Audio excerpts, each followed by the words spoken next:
Hi, Liz. It's so good to see you.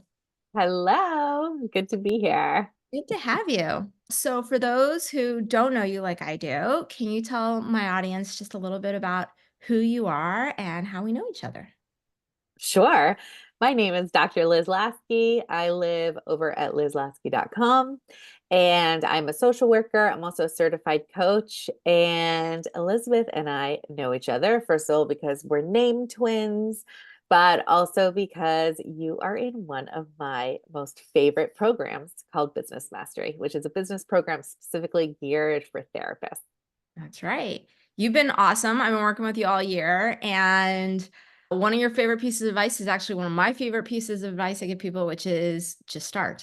Stop Yeah, stressing out. Stop trying to be perfect. just get going. That's right. So I was telling you about how I just was starting a YouTube channel and just getting Yeah. going. And you were like, when can I come on? I was like, now, let's do it. So we're doing it today. Yes, and if you're watching this, just so you know, that was on Wednesday. We're recording this on a Friday, Yes. and I was it. You had me at hello. I'm Excited. ready. I'm always ready. I love stuff like this. Awesome. All right. I'm trying this format, seeing how it works. And I want to talk about the bigger world a little bit.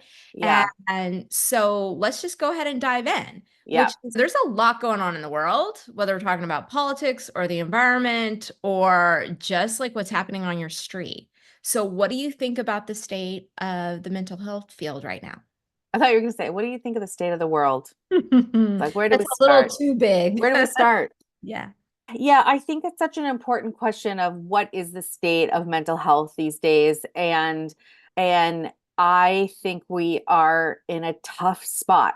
The problems are bigger than before. Some of these problems are bigger than we've ever seen, unprecedented problems. The kids are very sick. We're coming out of a global trauma that many of us have just thought about keeping in our back pocket and kind of ignoring that we had a pandemic, several wars going on in the world simultaneously.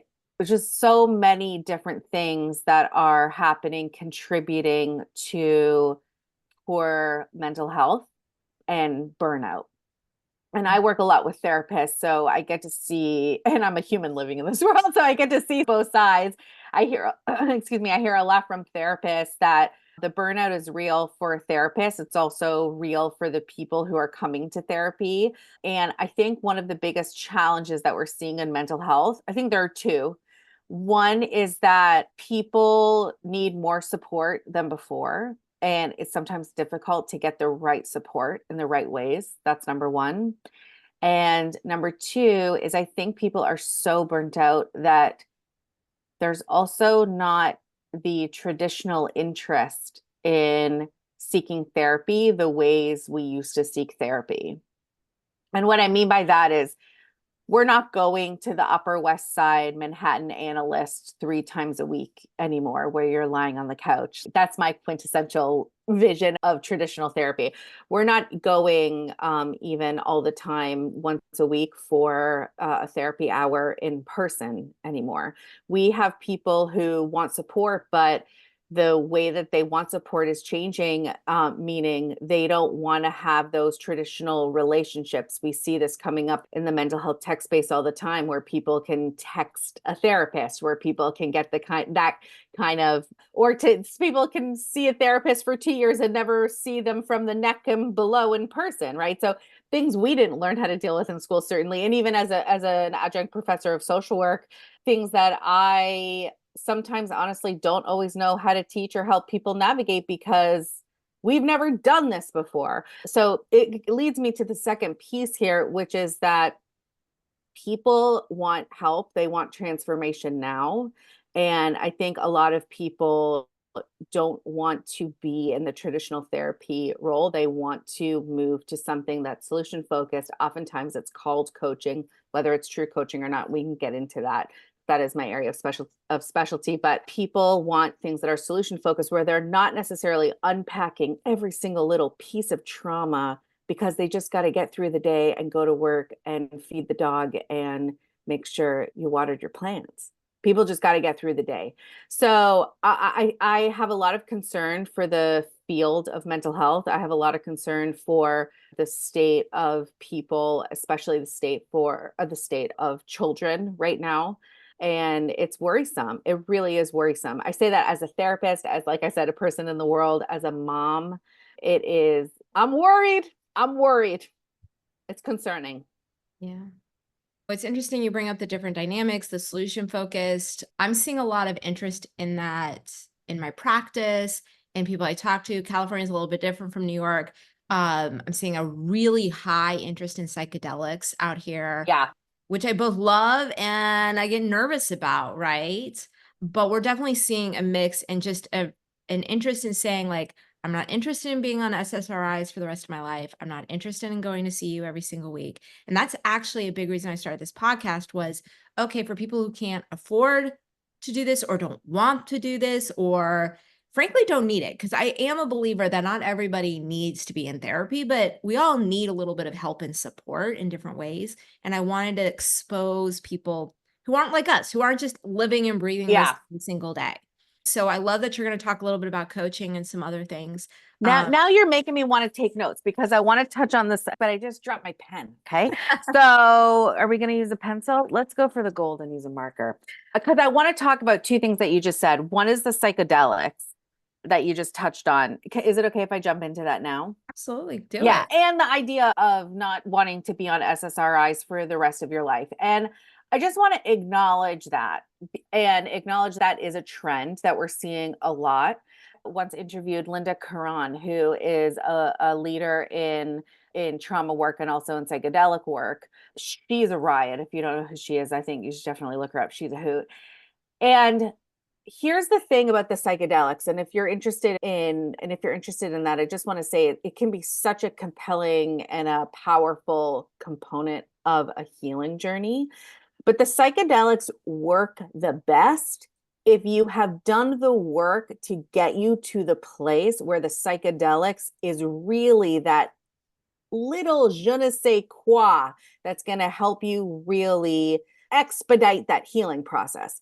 And I think people misunderstand what psychedelics are, what the misunderstand how psychedelics are used. It's not like everyone signs up and you go in the room and you're doing shrooms or you're dropping acid with a therapist and then, an hour and a half you're like, you know what? I love my dad now. It really isn't like that.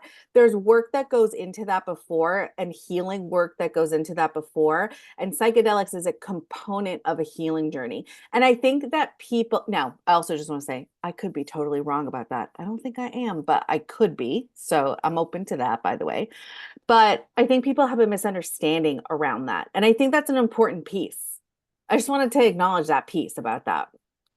Yeah, that's part of what gets I get really excited about it, psychedelics when I think about specifically chronic depression. The stuff of like they have been in therapy, they have been doing the work, they have been on SRIs, right? And it's Yeah. just sticking around. I get really excited about psychedelics. And I get so cautious because I see so many people come in and they think it's almost like this magic pill that's going to suddenly make them happy all the time. And we both know one, you can't be happy all the time. And that's just not how it works. It can be an exposure to awe. It can open your eyes. It can give you a different way to view the world. And that can be amazing. But it's just not a fix it pill that a lot of people come into the office Right. and think it is. So there is that kind of caution I have. But none of it is. And this brings me back to what I was saying before, my concerns about just about the state of mental health and how people want to move on to quicker solutions. And I think and there are a lot of contributing factors to, I think, why our brains want those quick solutions now, by the way. And we don't have to look too far. And I know everyone's going to know I'm about to say like technology and social media and our brains and all those things. Obviously, not a Dr. Liz Lasky newscast that's going to give you that news, right? But we see this in the field with psychedelics. I'm seeing it so much with EMDR intensives. Yeah. And also, I'm a coach and own a school of coaching where I teach only mental health professionals how to coach, which is also it is not therapy. Coaching is not therapy. It is not in place of therapy, But I want you just to think of those three things, the psychedelics, the EMDR intensives, or any other therapeutic intensive, and something like coaching, where people are coming to those in the field because they want transformation now. They want to feel better now. They want relief now. They want to not be depressed now. They want to not be having panic attacks now. And I think that is, I think some people are really do have their head in the sand around that. And I'm not saying that we need to change the way that we do therapy. Maybe we don't. I'm like, I still struggle with that question a lot, but it's what the people want. It's what the consumer wants. And I think therapists are really challenged with that. Do I stick to what I know, which is, like I said, the traditional Freudian therapist 3 times a week, the analyst on the couch? Do I stick to what I know, to what used to work, the psychodynamic pieces, stick to that and hold space in that? Or do I do these 3-hour intensives because that's what people want? So I'll push back a little bit. So I always think I've been in business for a little bit now, and therapists have the summer slowdown, right? Where everybody's healed, everybody's fixed. Suddenly it's, oh, but I'm not depressed anymore. I'm not anxious anymore. And it took a little while to get my head around it. And I was like, you know what? Because they are all fixed in the summertime, because we all slow down, we all go outside, Yeah. we all connect with our friends, we're all in the sun, we're all doing all the things that we're supposed to do to not be depressed and anxious, right? It's just easy. And a big part of that is just that slowdown of giving ourselves permission to not hustle all summer, to just have friends, go meet our friends for a drink after work, right? And that kind of goes against the fix it now mentality. So I have that push and pull, right? And that I see it every single year, all my clients getting fixed over the summer because suddenly they're slowing down and taking the slow approach and implementing all the things we've been talking about all year. And I know they wish that we could just do that in the middle of November or December when they're tired and stressed out and working hard, and mom is coming back into town and bringing all of her triggers with us. And can't you just fix my reactivity to my mom right now? Hmm. So I think there's both. I think there's room for both in the field, but I 100% agree with you that it's all changing. We don't have where that balance is. We don't have where it's like we're figuring that all out right now. And you do have to be open to what does that individual need? What does everybody need? And I think there's so many people and there's so few therapists. And I genuinely feel there'll be even fewer therapists in 10 years. I mean, our society does not reward therapy. So why the hell would new people go into this field at all? And so I do think we got to figure it out faster because there's just not enough of us to go around. Yeah. I think the other piece that we brought up that we touched around is also this idea of access. And I think and I hear you loud and clear about people feeling better in the summer. And I do think that's great. I also think that there are a lot of people who have real mental health needs and don't feel better in the summer.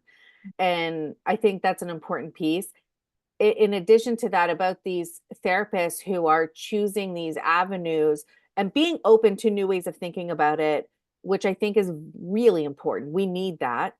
And because we have to meet the clients where they are, that's an important, and that's a quintessential principle of social work. I'm a social worker and I believe that wholly. We have to meet them where they're at, but also these intensives do change the way that people are buying therapy. Therapy is still a commodity. Therapy is a commodity in the business world, in healthcare, and it is a business. People do make their living through their profession of being a therapist. I'm also seeing a big trend in the entrepreneurial therapist space where people are only taking cash, where they're not taking insurance, and their therapy clients are paying anywhere from 100 to I've seen $500 a session. And I truly have no judgment on those therapists. I coach those therapists. I am one of those therapists. And I also struggle with that. And this is why I still hold an agency job. And I feel very passionate about holding my agency job as a social worker where I supervise a school based program, because not everyone can afford or wants to pay even $100 for a therapy session. Mhm. People, it really is going to be, if the trend that I'm seeing continues to go in this way, then we are going to be blocking people from access to good therapeutic care. That's also really concerning to me, because then it's going to be therapy is just for people who can afford it and just for people who are able to spend $800 a month. That's insane. $800 a month to the average family in America is insane. It is sometimes more than people bring home for their families. And just as from a social work perspective and my commitment to social justice, that to me is an important piece here too. There are a lot of pieces we have to fix, but filling your gas tank, going to the grocery store, buying clothes for your kid, all of those things are more expensive now. And we have therapists all over who are filling a cash only caseload for 250, 300 a session. And what is that meaning for the rest of this country? And It the will that make the mental health divide even bigger? And I think that's the question here. And I'm not, by the way, like I said, I'm not bashing these therapists, because therapists, guess what? They got to make money too. They got to fill their gas tank and go to Costco just like the rest of us. So that's okay. I'm not saying it's not, we shouldn't be doing that. I think we should be doing that. And also for me, it's just important when we think about mental health care. And I'm thinking specifically right now about kids. I was in a meeting yesterday for my agency work, where one of my workers works in a high school, and they have four guidance counselors. And it's a smaller school, 800 kids here in New York and Queens, 800 kids, and they have four guidance counselors in that school and not one social worker, Yeah. not one school department of ed social worker. And that's really concerning, because then we're going to have a mental health crisis. And guess who they're going to blame? They're going to blame all these therapists. They're going to say, where was the therapist? Where was the social worker? Yeah. I struggle with this because I see the dialogue in the wider world all the time. Every time there's a school shooting, every time, Yeah, they come for us. or every time there's a suicide cluster, and I'll probably have to bleep that out. I don't know how that works. There is this, oh, we need these mental health professionals. We need, and I'm like, okay, great. You live in New York. I live in San Francisco. We live in the most expensive places in the world. You Yeah, want me to offer services to the community? Great. I'm 100% on board. Just like you, I got in this to help people. I got in this to help my community. I think it's really important. Oh, but you don't want to pay me enough to afford a one-bedroom apartment in my city of choice? it's You sick. are saying one thing and acting in this other way. There are so many obstacles to even getting your license. There's so many obstacles to keeping your license. There's so many obstacles to even living in the city.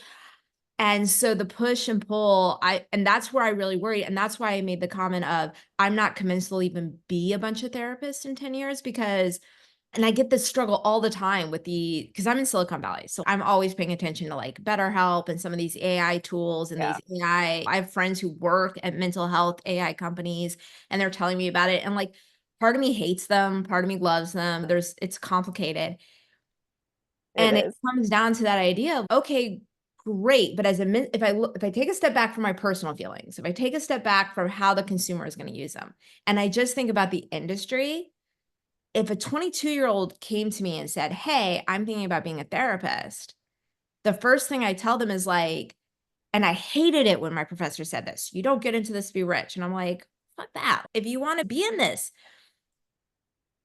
and I get what they're saying, because the entire industry is set up to make it really hard. There's a lot of obstacles. There's a lot of shame around the money. There's a lot of shame on being able to support yourself. And the state is not rewarding you. Technology is not rewarding you. And yeah, if you are going to be in this, and so I don't know that I would encourage a 22-year-old to go into this field, because if you're competing against AI therapists who can offer it for 10 cents, and you're offering it for $300, of course, all those people should be taking that 10 cents. You're right. It shouldn't be costing this much to get therapy. And those therapists have to pay their own bills. So they have to charge that much, right? So there's this, Yeah. and it's as bad as it is now, I see it being even worse in 10 years. And so my worry for the field in general is more and more people just not going into this field, like just choosing to exit the mental health. And the amount of people from my graduating class who didn't get their license, I was like, are you crazy? You Oh, paid for grad school, you went to all these agency jobs, you've been putting in these hours, and you decided not to get your license? What's going on here? And when I talked to them, they're like, why would I? I can get a job at some company and get paid twice as much. Why would I do this? yeah. And so I just see more and more people doing that. The system is sick. The system is sick. So there's no magic answer. There's no pill that we can give. The system is sick. Full stop. There are still, and there will always be people who are called to this field and who are called to this work. And I do strongly believe that all those people who say, don't get into this. I remember I was at a friend's house when I said I was going to social work school. And the mother said to me, oh, you're going to social work school? What are they going to teach you there? How to be nice to people?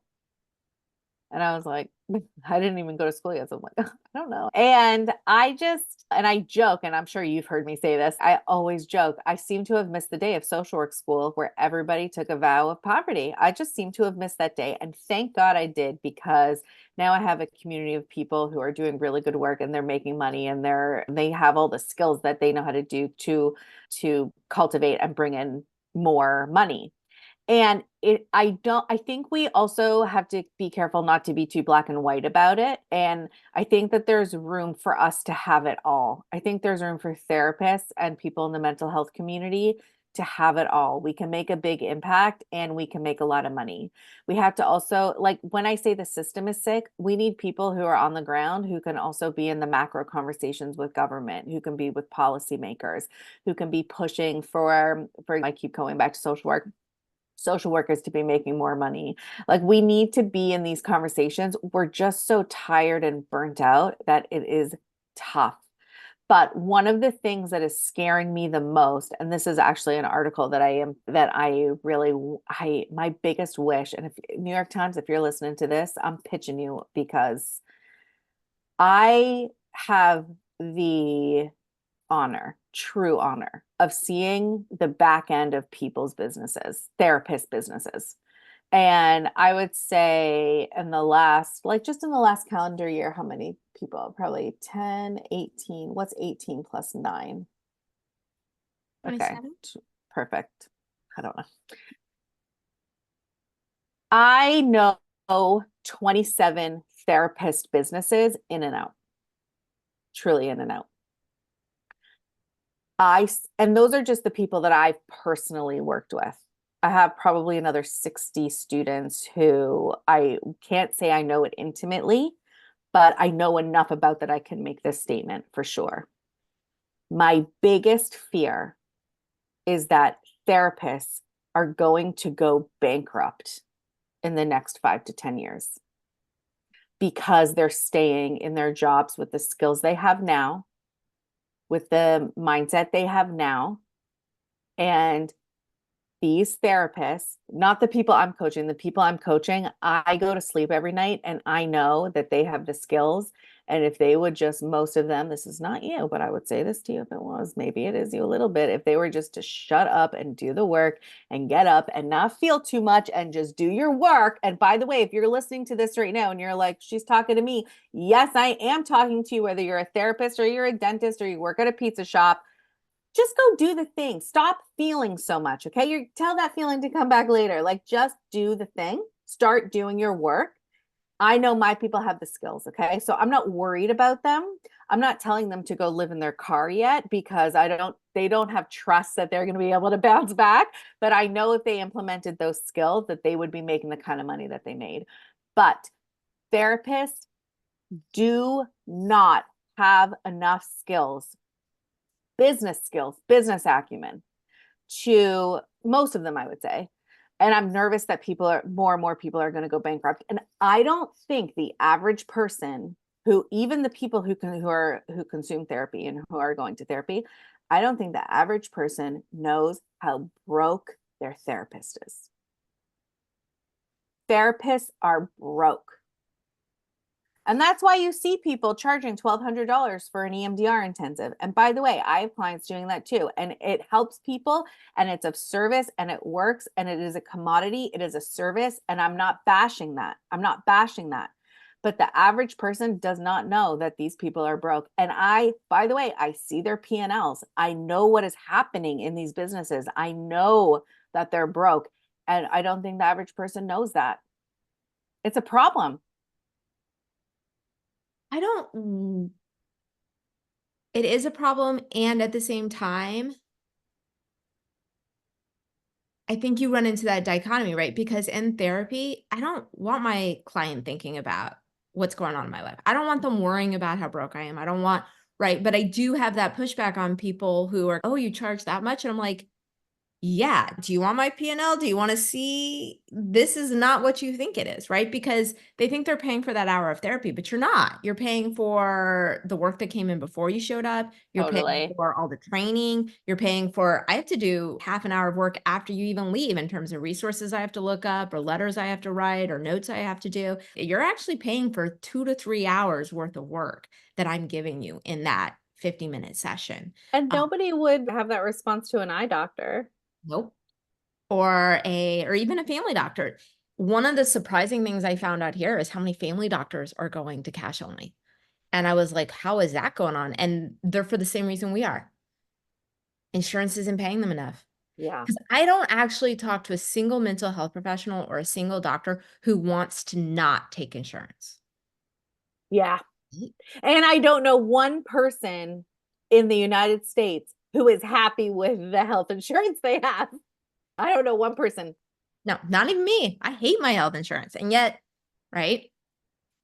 So there is that little bit of everything that's going on Yeah. and how important it is. And at the same time, it's that system that's broke again. What do we do? How do we Mhm. close that gap? And you're doing a lot by helping people get more solution focused. I know I'm working on that too. I do it with a couple of sliding scales. I do it with one particular, I work with one very small EAP because I love that they're solution focused. You come in, you're trying to solve things in 5, 15 sessions. It's again that kind of slower pace or faster pace kind of situation. Mhm. But I do want to bring us back on track because I want to answer 2 questions before our time is done, which is okay, this is the field, the things we're excited about, how things are changing, things we're worried about.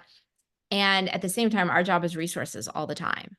So, what's a resource that you think anybody could find helpful, no matter where they are on their journey, but who's interested in their own mental health a little bit? That's a great question. Honestly, my first gut response was the newspaper. And I don't wanna leave the I'm showing my age, right, that I said newspaper. I don't wanna leave this conversation with, "Yeah, she had this woman on who just bashed mental health and all of the things that happen." Because I think that and this answer will bleed into that response too around the resource, because I just wanna say we also have thousands of clinicians who are really doing great work. And the reason I say newspaper is because we have to look at each of ourselves as individuals within the context of the greater system.